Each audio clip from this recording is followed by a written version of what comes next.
Congratulations. Thank you. I was crying a lot while I watched this movie, and not because it was tear-jerking me, but the craftsmanship is so baffling.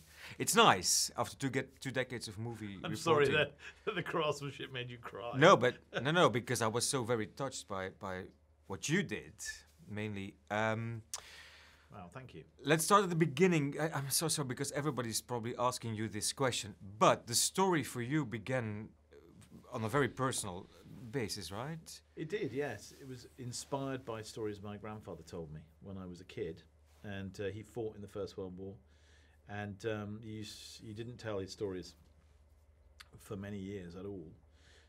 What made him? For some reason, well, I think maybe he was far enough away, and his grandchildren pestered him and bugged him until he started talking, and so that began my fascination with the war. But the movie's not about my grandfather; it's inspired by my grandfather. This is a fictional creation. These characters, some of the events were events he lived through, but the story is original. But I would never have made it had it not been for him. Mm-hmm.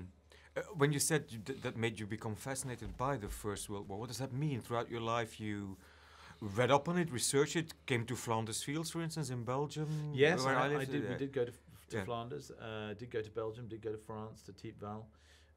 But to research this movie, I felt obviously I had to go and wanted to. What the personal impression on you? Because I mean, the loss of life is staggering. The lesson Well, of actually, history. the thing that I found most moving was the peace of the place, of all of the, and the dignity of the memorials, and the sense of. I found it really striking. You imagine that you can feel the level of death and destruction that happened in such a tiny area. But maybe it's just one's imagination. What strikes you is the beauty of nature around it, and the fact that nature has sort of come back and erased the destruction that was wrought in those places. Yeah, indeed. So, at what point did you decide that you wanted to make the movie in the way that you made it, in that continuous take? Why was that important to you? I decided when I just thought, well, this story should take place in 2 hours of real time.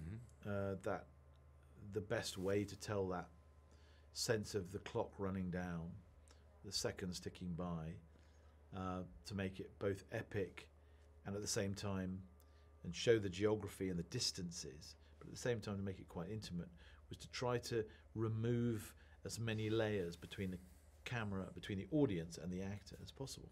So, it's also a big challenge and, exciting to try and make work. And I'd done a little bit of it at the beginning of the last Bond movie and made that 8-minute one shot. Inspector, but it just right? felt like Inspector, that's right. But it just felt like the right way to tell this story.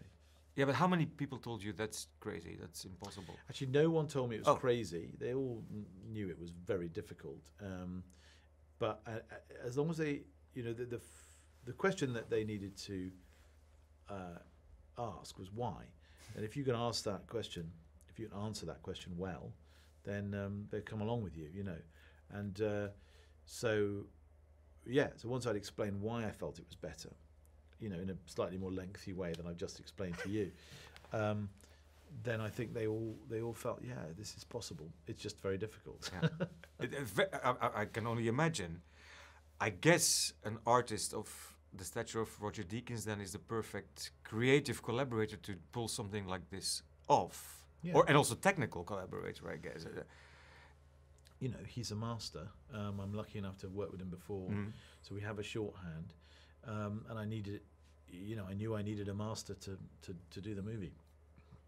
The big part of the discussions with Roger was trying to work out the relationship of the camera to the actors, so it didn't become repetitive, and it told many stories at the same time. The story of the distance and the landscape, and bore witness to the war, but also remained very intimate and somehow followed every beat, every emotional beat, and didn't let that part of the deal down.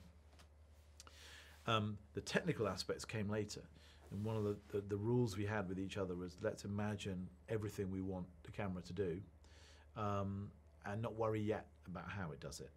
And once we'd worked that out, then we could work out how to do it, and then it was a job of engineering and working out what rigs to shoot on and how to get the camera where we wanted it.